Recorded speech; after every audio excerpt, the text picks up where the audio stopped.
Sukra, seorang warga desa Randuagung, Kecamatan Sumberjambe, Kabupaten Jember, wadul Komisi D DPRD setempat, Rabu 4 Januari 2023. Ia mengaku mendapatkan pelayanan yang tak nyaman dari Puskesmas Sumberjambe saat menemani istrinya bersalin.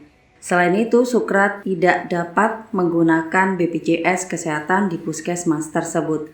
Bersepeda motor dari rumahnya, Sukra mendatangi gedung DPRD Jember seorang diri sekitar pukul 10.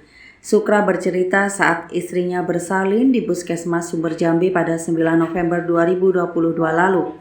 Ia dinyatakan tidak dapat menggunakan BPJS Kesehatan. Alhasil Sukra harus membayar secara mandiri biaya persalinan istrinya sebesar Rp1.140.000. Lalu ketika hendak pulang, tiba-tiba admin Puskesmas memanggil dirinya. Dia sempat bernegosiasi tetapi hasilnya nihil.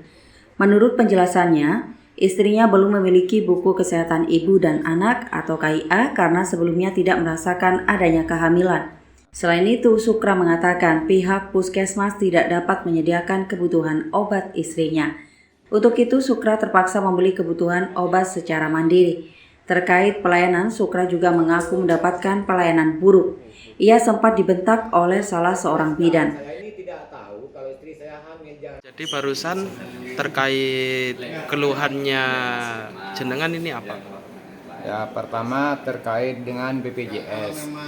Katanya BPJS itu kalau punya KIS atau BPJS itu berobat ke puskesmas itu gratis. Nah, kenapa kami kok harus bayar itu ya? Padahal sudah digratiskan, apalagi di Jember.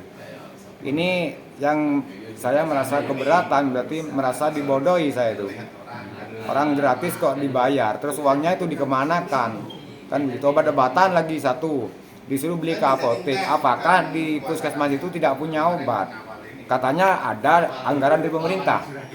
Terus kok masih beli ke apotek? Dan itu berapa apa kalau belinya itu? Sedangkan kami kan rakyat miskin, mana suruh bayar lagi, mana beli obat, kan kasihan. Terus terkait dengan pelayanan di puskesmas, khususnya di Puskesmas Sumberjambe itu yang berada di daerah Cimadak, itu petugasnya ada yang bahasanya itu sangat kasar terhadap pasien atau keluarga pasien, terutama saya korbannya. Memang sering kali terjadi di lapangan ataupun di puskesmas. Memang banyak sekali rekan-rekan saya atau pasien-pasien yang lain yang mengadu, cuma takut mau bilang, dibentak-bentak, diduding-duding gitu. Sangat-sangat disayangkan seorang petugas puskesmas seperti itu, seharusnya beretika dengan ramah melayani masyarakat.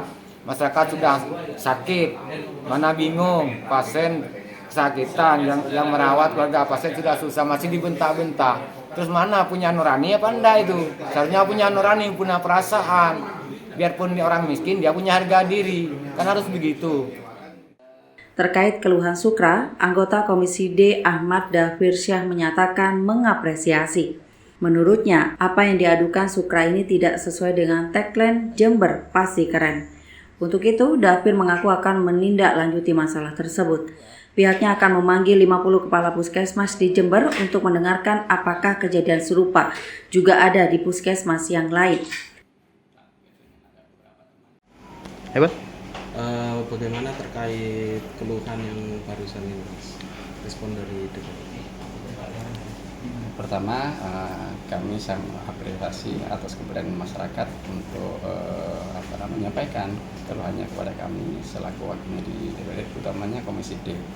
Yang kedua, kami ikut prihatin apa yang sudah terjadi pada Bapak Sukro tadi selaku pengadu atas apa yang terjadi pada keluarganya. Karena itu tidak sesuai dengan semangat dari Bapak Bupati pemerintahan Kabupaten Jember dengan tagline Jember Pasti Kerennya, sehingga pelayanan yang diharapkan kita bersama itu menjadi pelayanan yang prima, ternyata yang didapatkan oleh Bapak Sukro tadi jauh dari harapan.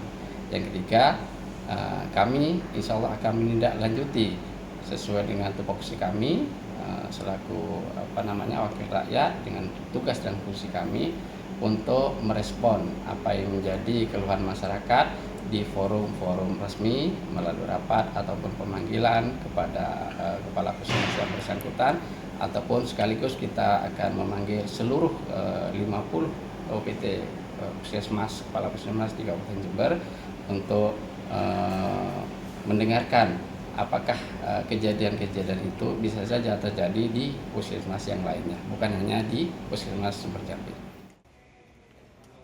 Laporan Iqbal Alfardi, Tadatude TV, Jember. Ini juga permainan. Ini permainan pertama. Permainan kedua,